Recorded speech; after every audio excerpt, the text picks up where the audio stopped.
예, 오늘 24장, 25장 말씀을 읽었습니다. 자, 지금 이사야 이제 1장부터 지금까지 전체 구조를 보면은 간단하게 말하면 1장에서 12장까지는 이스라엘에 대한 심판의 내용들이 주를 이루었습니다. 제가 지금 주를 이루었다 그랬지 전부 다가 그렇다는 건 아닙니다. 1장에서 12장까지도 열방에 대한 심판들이 툭툭 튀어나옵니다. 그러나 주로 1장에서 12장까지는 이스라엘에 대한 심판이고 13장부터 23장 어제까지 우리가 바벨론에서 두로와 시돈까지 그 안에 이제 여러 열방들 모압도 받고 이제 아수르도 받고 여러 열방들을 대한 심판입니다. 자, 그러면 심판이 다 끝났다라고 말할 수 있는데 또 24장부터 또 심판에 관한 내용인데 이 내용을 이제 가만히 보면은 24장에서 한 27장까지 이게 전 우주적인 다른 말로 보편적인 심판의 내용들이 나옵니다.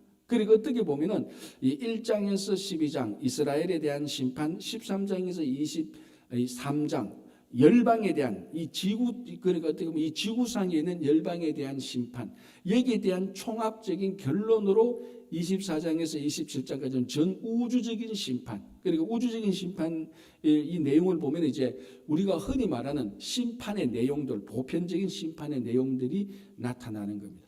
그러니까 하나님께서 그러니까 이 하나님께서 심판을 하시는데 심판하시는 하나님께서 하나님의 주권이 어디까지 미치느냐 이걸 보여주는 겁니다. 자, 심판하시는 자가 주권이 있으니까 심판을 하죠. 주권이 있으니까 마음대로 심판을 하고 때리고 해초리로 때리고 이렇게 하는 겁니다. 그러니까 심판자라는 것은 다른 말로 하면 주권자라는 말이 되는 것이고 주권자라는 것은 다른 말로 하면은 심판자가 된다 이 말하고 똑같습니다. 그러면 이사야 전체 구조로 보면은 지금 이스라엘의 주권자요 심판자도 하나님이요. 열방에 대한 어제부터 바벨론부터 시돈 두로에까지도 심판하시는 분도 하나님이요. 이제 전 우주적으로 그 차원을 넘어서 전체 우주적으로 쉽게 말하자면 창조된 모든 것에 대한 심판도 하나님께서 하신다. 그 말은 전 우주에 대한 주권도 하나님께서 가지고 계신다라는 이 메시지를 보여주는 것입니다. 그러니까 나 한 사람에 대한 주권뿐만이 아니라 전 우주의 모든 주권을 심판을 하나님께서 하신다. 그런 이제 메시지가 심판에 들어가 있는 거죠. 자, 이제 24장에서 이제 보겠는데요. 이 1절 그리고 6절 7 그리고 1절 6절에서 12절까지 보면은 심판되어지는 심판받은 모습들을 두 가지 차원에서 두 측면에서 보여주는데 첫 번째는 물리적인 측면 심판을 당하니까 우리가 사는 전 우주적인 우리가 사는 곳을 포함한 전 우주적인 것이 심판당하니까 이렇게 되는구나 그 모습을 보여주고 심판당한 자의 내면의 세계 그것을 보여주고 있습니다. 첫 번째로 보면 이제 1절을 한번 보겠습니다. 보라 여호와께서 땅을 공허하게 하시며 황폐하게 하시며 지면을 뒤집어 엎으시고 그 주민을 흩으시리니 이게 이제 심판받은 지형 모습, 심판받은 물리적인 모습을 이렇게 네 단어로 말하고 있습니다. 공허하게 하고 황폐하게 하고 뒤집어 엎고 흩어버렸다. 그런데 이 모습을 가만히 생각하고 이 단어들을 가만히 살펴보면은 우리가 한 번도 당해보지 못한 심판을 하는 게 아니라는 겁니다. 성경에 보면은 공허하고 황폐하게 하고 뒤집어 엎어버리고 그리고 사람들을 흩어버리는 그리고 흩어버린다는 것은 흔적도 없이 사라지게 한다는 그런 의미하고 마찬가지입니다. 이런 심판이 가만히 생각하니까 우리가 너무나 익히 아는 노아 심판 때하고 굉장히 많이 닮았습니다. 노아 심판에서는 그러니까 전 세계를 40일 동안 홍수에 빠뜨리니까 이게 모든 질서가 무질서하게 되고 다 그러니까 홍수 속에 들어가면서 끝나고 나니까 다시 새로운 질서가 재편될 만큼 공허하게 하고 황폐하게 만들어 버립니다. 사람들이 가지고 있었던 그 모든 것들을. 자, 그리고 뒤집어 엎었다라는 것은 홍수가 나니까 여러분 뭐 우리가 창조 질서 그리고 잘 아는 대로 뭐 창조과학회 이런 데서도 이제 성경을 과학적으로 증명하려고 하는 그런 이제 사람들, 이제 그 사람들이 뭐 이게 창조과학회인데 그 사람들의 이야기를 들어보면은 이 지구상에 있는 지각 변동 같은 것들이 실제로 이 지구 전체가 어떤 큰 홍수로 인하여서 그런 경험을 한 지각 변동의 흔적들이 많이 나타난다. 그렇게 얘기를 하고 있습니다. 그래서 이게 뒤집어 엎었다. 지면을 뒤집어 엎었다라고 말합니다. 일절에 지면을 뒤집어 엎었다. 뭐 헤라클레스가 나타나서 땅을 그 밑에 있는 땅을 위에 올리고 위에 있는 땅을 밑에 올리고 그런 게 아니고 어떻게 지면을 뒤집어 엎을까? 그게 바로 홍수 심판이라는 것이 쉽게 연상되어집니다. 전 우주가 홍수가 나니까 이거 뭐 이 지각이 변동되는 거죠. 제가 전번에 한번 그 일본하고 인도네시아 이런 쪽에 쓰나미 일어나는 거 봤는데요. 야, 진짜 현장 바로 그대로 봤는데 지각 변동이 일어난다는 게 충분히 이해되더라고요. 뭐 다 바뀝니다. 한번 지나고는. 그 쓰나미라는 것 자체가 바다 지진이잖아요. 그럼 바다 지진이 일어나니까 지각이 다 바뀌더라고요.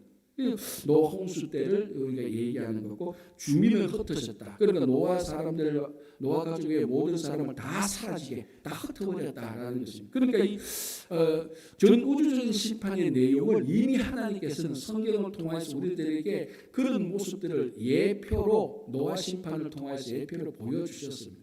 심판이 전혀 그래서 늘 심판을 말할 때 우리들에게 그 심판이 낯설지 않도록 이렇게 만들어 놓은 것입니다. 제가 어제도 말씀드렸지만 이번 코로나 팬데믹을 통해서 전 인류가 하나님의 심판이 낯설지 않게 되었다라는 것에 있어서 굉장히 신앙적인 유익을 가지게 된 것입니다. 사실은 뭐 수만의 설교자가 하나님의 심판 백날 설교에도 까딱하지 않았던 인간의 강팍함이 코로나 팬데믹 딱 터지니까 이 심판에 대하여서 아주 마치 우리의 삶인 것처럼 받아들이게 됐어요. 그래서 저번에 이제 만났던 목사님 이렇게 말합니다. 요즘은 다른 메시지보다 심판에 관한 메시지가 하면은 이런 메시지를 하면 성도들 마음속에 그 메시지가 쏙쏙 들어가는 게 보인대요. 그전에는 다 어떤 설교를 해도 심판에 대한 메시지에만 툭 하면 툭 튕겼다가 나오는 게 보이는데 지금은 심판만 하면 가슴속에 쏙쏙 들어가는 게 보인대요. 기분 되게 좋대요. 기분 좋다는 게 아니고 이게 진짜로 우리가 코로나 팬데믹을 통해서 이거 인류가 심판 당하는구나 라는 것을 이제 충분히 알게 되고 어제도 말씀드렸듯이 이사야로부터 요한계시록을 보면 이 심판의 내용이 정말 우리들의 삶의 내용으로 이제 다가오는 겁니다. 그래서 24장에 전 우주적인 심판의 물리적인 지형의 모습을 보여주고요. 두 번째는 그 심판을 당하는 사람들의 마음은 어떤가? 그게 이제 6절부터 12절까지 이래 뭐 했던 말을 또 반복하지만 여러 가지 마음을 얘기하고 있습니다. 자, 6절에 그러므로 저주가 땅을 삼켰고, 자 이거는 뭐 아까 1절에서 말했던 그런 그 전체적인 내용이죠. 그렇죠? 자, 7절을 보시기 바랍니다. 새 포도즙이 슬퍼하고 포도나무가 세잔하며 마음이 즐겁던 자가 다 탄식하며 8절에 소고치는 기쁨이 그치고 즐거워하는 자의 소리가 끊어지고 9절 노래하면서 포도주를 마시지 못하고 11절 포도주가 없으므로 거리에서 부러지며. 자, 여기서 지금 몇 번 반복되는 게 포도즙이 사라진다, 포도주 또는 포도즙, 포도가 사라진다, 끊어진다라고 말을 합니다. 아니 심판이 일어나는데 포도주가 사라진다는 게 뭐 심판하는데 그렇게 중요하겠습니까? 그렇지 않죠. 우주적인 심판의 내용을 말하는데 포도주가 사라졌다. 포도주가 뭔데 우주적인 심판이 그 예시로 포도주가 사라졌다고 이렇게 3번 정도 반복하고 있겠습니까? 그런데 실제로 포도즙이 사라졌다는 게 중요한 게 아니고 유대인들에게 있어서는 계속해서 구약이나 예수님께서 계실 때에 갈릴리 가나 혼인잔치에도 문제가 딱 하나 있었는데 그 문제가 뭐였습니까? 포도주가 끊어진 것입니다.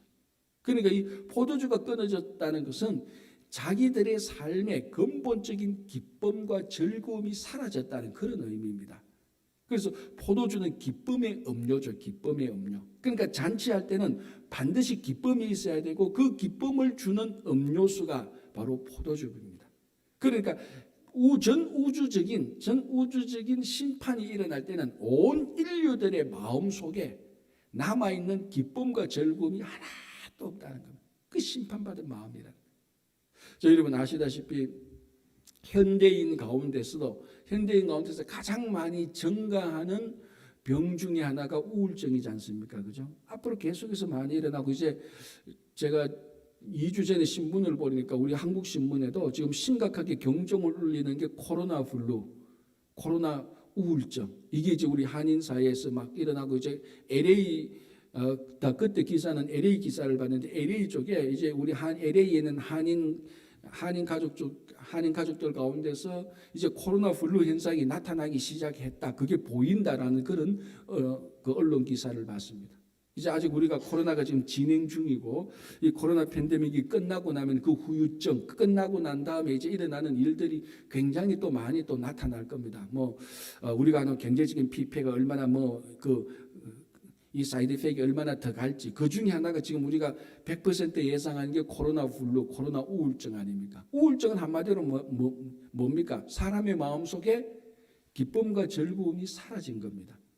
그러니까 이미 어쩌면 코로나 블루를 통해서 하나님은 우리 인류의 마음속에 마지막에 일어날 내면 세계의 심판을 했다라고도 해도 과언이 아닐 것입니다. 오늘 우리 이사야 24장에 읽어보면 우주적인 심판에 포도주가 사라진다? 그게 무슨 의미입니까? 인간의 마음속에 하나님께서 원래 주신 인간의 마음속에 원래 주신 기쁨과 즐거움을 하나님께서 다시 앗아가기 시작했다는 것입니다. 이게 이제 우주적인 심판의 내용인데 이게 코로나 블루를 우리가 예상하면서 이게 우리가 이제 심판에 들어가는구나라는 그런 엄중한 경고의 메시지를 우리가 들을 줄 알아야 되는 겁니다. 자, 2절로 다시 돌아가겠습니다. 자, 2절로 백성과 제사장이 같을 것이며 뭐 할 때 뭐가 같다는 것입니까? 심판당할 때 백성은 요래 심판받고 제사장은 더 고결하고 고귀하니까 더 고상하게 심판받고 이렇다는 겁니까? 아니죠. 백성이나 제사장이나 심판받을 때 똑같다. 이제 그게 6개 나오죠. 종과 상전이 같고 여종과 여주인이 같고 물건을 사는 자와 물건을 파는 자가 같고 빌려주는 자와 빌리는 자가 같고 이자를 받는 자와 이자를 내는 자가 심판을 당할 때는 똑같다. 그러니까 심판 앞에서는 평등하다. 어떻게 들으면 기분이 좋아요? 우리 같은 사람은 평등하다 그러면 기분이 좋잖아요. 그죠?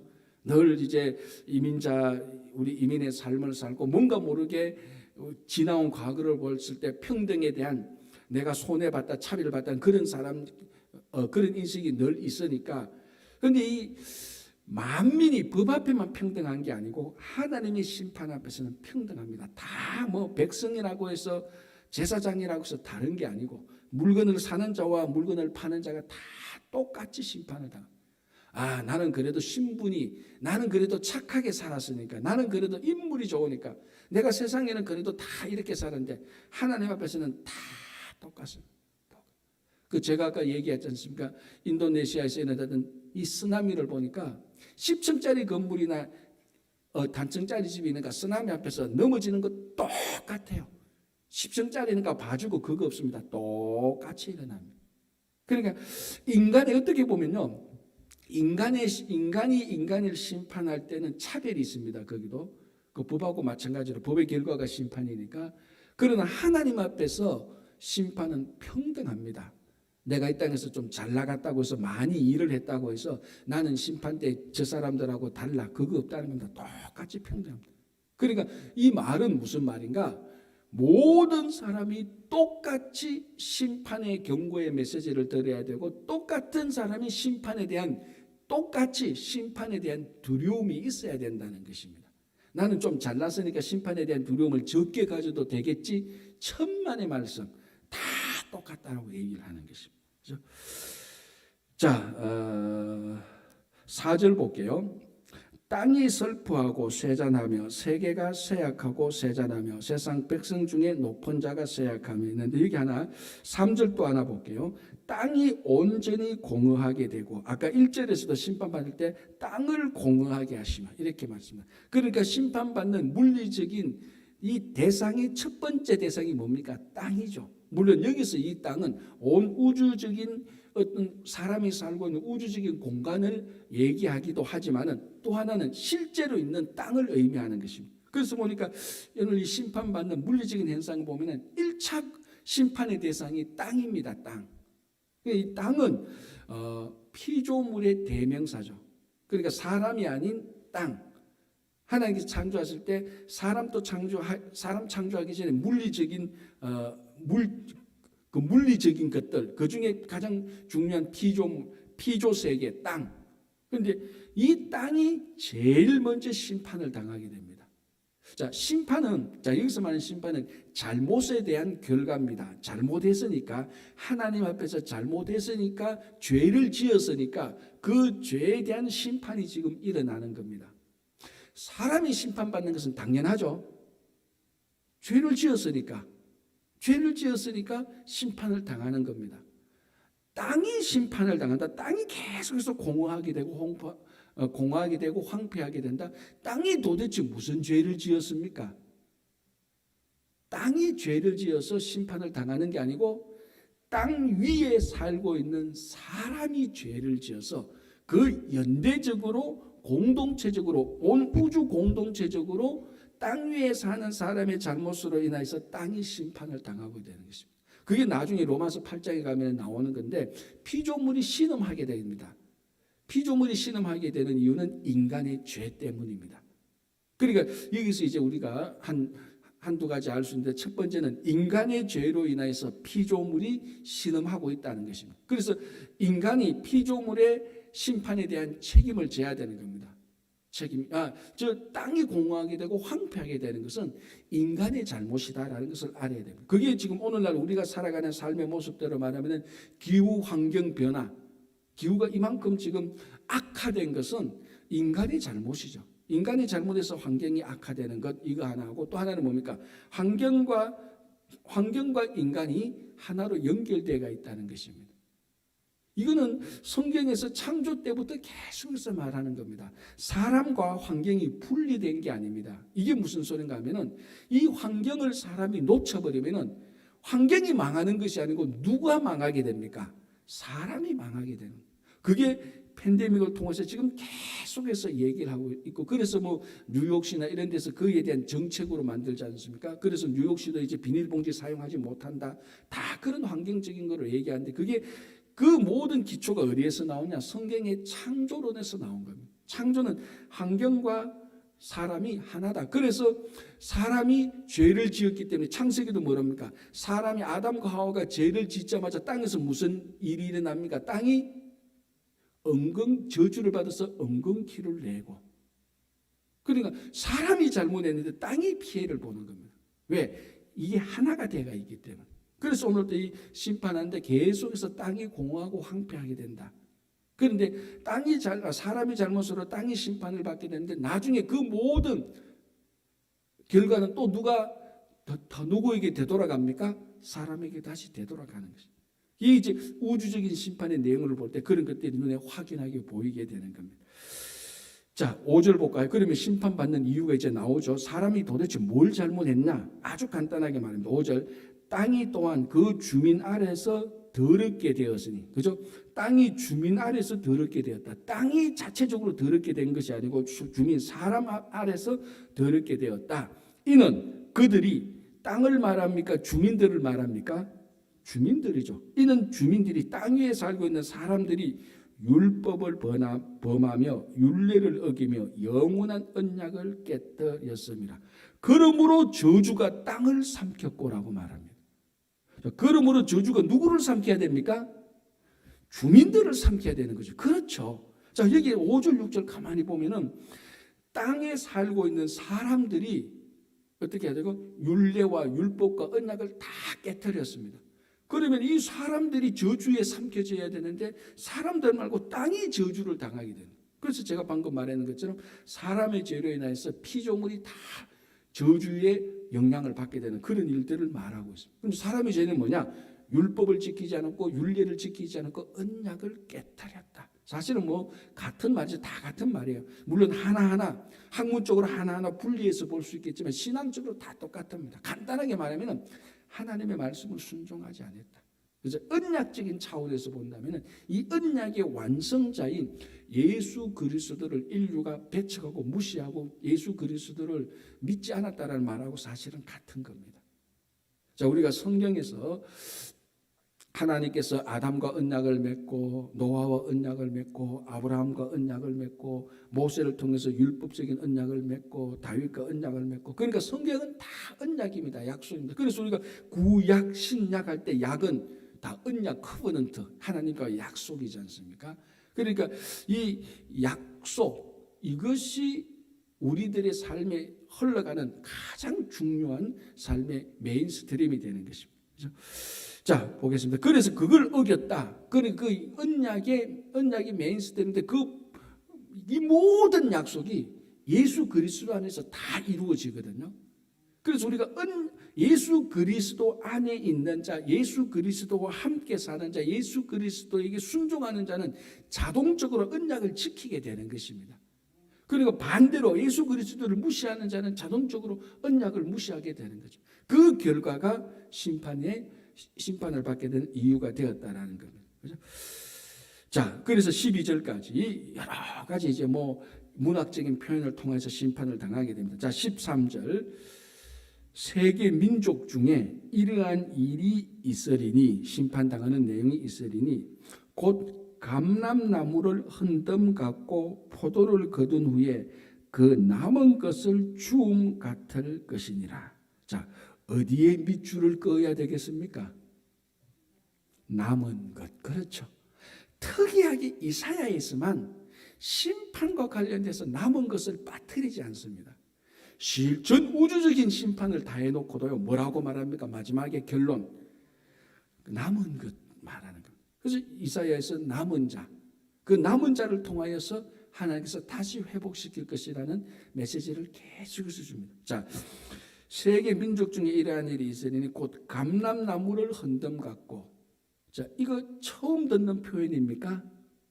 앞에서 한번 나왔죠. 다메섹을 심판할 때 감람나무를 흔들었을 때 감람나무에 열매 몇 개가 남아있을 것이다.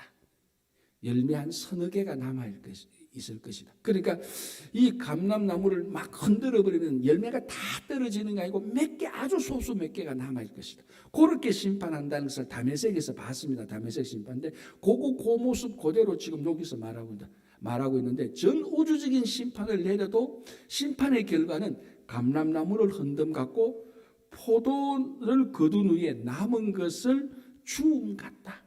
남은 자를 말하고 있습니다.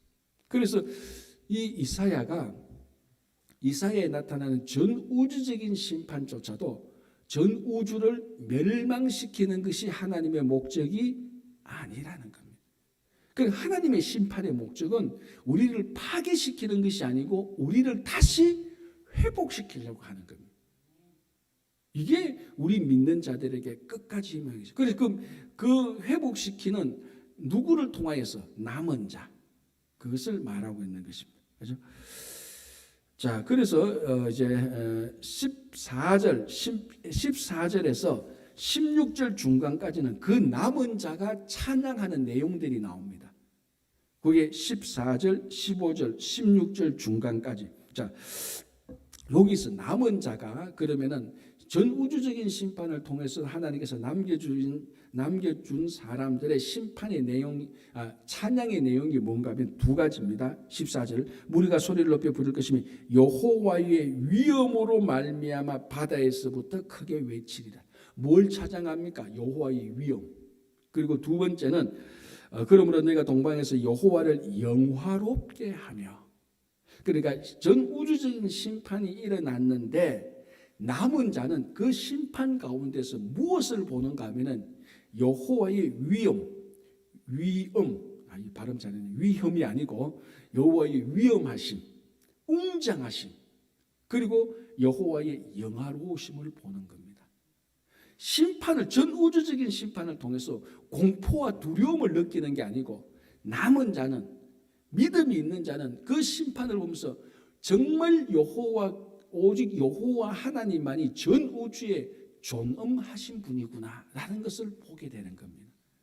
그리고 정말 여호와 하나님만이 온 우주에 영광을 받으셔야 되는 분이구나 라는 것을 남은 자는 심판을 통해서 두려움을 느끼는 게 아니고 그것을 보게 된다는 것입니다. 제가 이걸 보면서 어제 무슨 생각이 드는가 하면은, 지금 우리가 코로나 팬데믹 이 심판의 이런 세상을 우리가 살아가면서 정말 우리가 남은 자라면은 이 심판을 통하여서 여호와의 영화로우심과 여호와의 존엄하심을 우리가 느껴야 되는 겁니다. 야, 이 심판으로서 이게 우리가, 야, 이것 보니까 진짜 여호와 하나님만이 영화롭게 되어야 되는구나, 그분만이 진짜로 존엄하시는구나라는 것을 우리가 봐야 되고 경험해야 되는 겁니다. 근데 우리가 막 경제적인 어려움과 건강의 어려움과 직장이 어떻게 될까, 뭐 언제 회복될까, 이런데 막 우리가 압도되어 버리니까 여호와의 영화로움, 여호와의 존엄하심은 생각도 못하게 되는 이런 것들을 보면서 참, 야, 이거 내가 남은 자가 아니구나 하는 그런 생각도 선뜻 들더라고요. 이거 진짜로 오늘 이 남은 자가 찬양하는 심판을 통하여, 우주적인 심판이 있을 때 남은 자는 이런 찬양을 하고 이걸 경험하는데, 우리는 지금 이 코로나 팬데믹 이런 것들 통해서 무엇을 경험하고 있는가? 걱정과 두려움과 염려만 경험하고 있는 것은 아닌가? 늘 말씀드리지만은 심판을 통하여서 하나님은 우리를 전화위복시키십니다. 그런데 그걸 생각하면은 하나님의 존엄하심과 하나님의 영화로우심을, 이걸 통해서 우리가 그것을 경험할 수 있겠구나라는 그런 생각이 들기를 바랍니다. 자, 16절 중간부터 24장 끝까지는 남은 자가 말고 남은 자가 아닌 그 징계를 받는 자의 한탄을 보여주는 것입니다. 그러니까 이 14절부터 끝까지는 우주적인 심판을 통해서 두 종류가 나눠집니다. 그 심판을 당해서 고통당하는 자, 그리고 그 심판 가운데서 남은 자.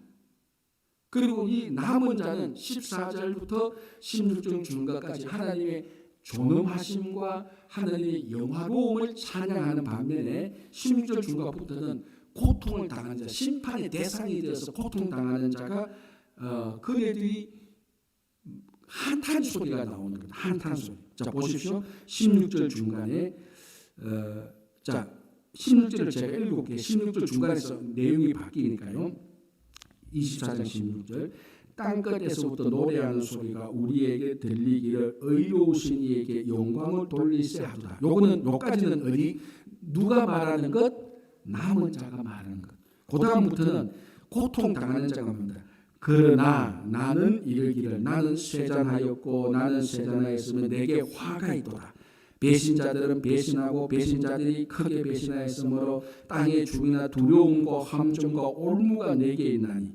함정 두려움 이런 것을 느끼고 18절 두려움 소리로 말미암아, 그리고 20절 땅이 취할같이 비틀거리며 24절 이렇게 그날의 높은 데서 높은 군대를 벌하시니, 전부 다 뭡니까?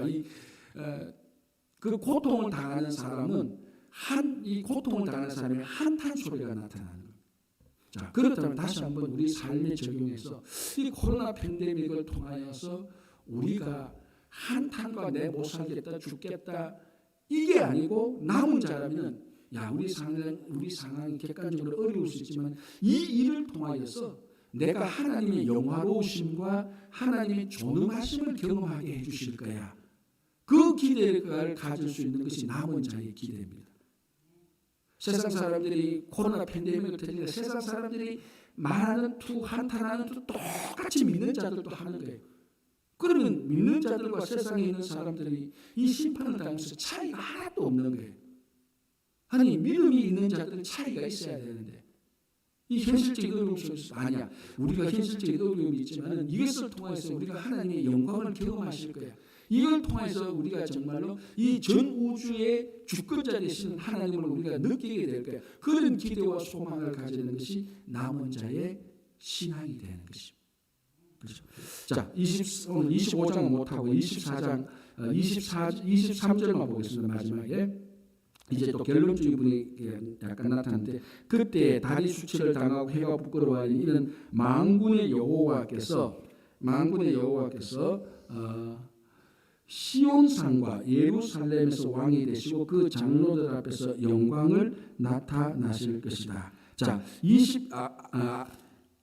아까 전에 24절까지만 했는데 아니고 20절까지만 한탄하는 소리고요. 21절부터 24절까지는 그러니까 한탄과 남은 자들과 고통당하는 자의 심판의 결론이 되는 것입니다. 결말. 거기 이제 한마디로 말하면 요겁니다. 23절 중간 부분에 이는 만군의 여호와께서 시온산과 예루살렘에서 왕이 되시고, 그러니까 시온산과 예루살렘 이거 같은 말입니다. 다 예루살렘에서 왕이 되신다라고 말합니다. 그러니까 이 전 우주적인 심판을 통하여서 시온산에서 하나님의 왕이 되심이 증명되어집니다. 그러니까 제가 이사야서에서 계속 말했지만 하나님은 시온산에 예루살렘에 계시니까 온 열방들이 거기에 다 모이도록 하는 것이다. 그렇게 이런 모습들이 또 나타나게 됩니다. 어쨌든 우리가 전 우주적인 심판을 통해서 우리가 한탄하는 자가 될 것인지 남은 자가 되어서 여호와의 영광과 하나님의 존엄하심을 경험하게 될지. 그래서 여러분 모두가 다 이 코로나 팬데믹 가운데서 세상과 완전히 구별된 남은 자가 되시기를 간절히 바랍니다. 기도하겠습니다. 하나님 아버지 감사합니다. 오늘 또 하루를 시작합니다. 여전히 아직까지도 우리가 겪고 있는 이 코로나 팬데믹이 언제 끝날지 정확히 알 수 없지만 주님, 이것이 언제 끝날지가 중요한 것이 아니고 이 코로나 팬데믹 속에서도 우리가 하나님을 믿고 의지하며 하나님 오직 하나님만이 소망이 되시고 하나님의 존엄하심과 하나님의 영화로우심을 경험할 수 있도록 도와주시옵소서. 우리 이 모든 코로나 팬데믹의 상황이 우리 남은 자들에게 저가 유복이 되게 하여 주시옵소서. 김영만 장로님 주님께서 고쳐주시고 지금 또 재정과 건강과 여러 가지 삶의 어려움으로 하나님께 소망을 두고 있는 그 모든 자들을 남은 자가 돼서 구원하여 주시기를 믿으며 예수님 이름으로 기도하옵나이다. 아멘.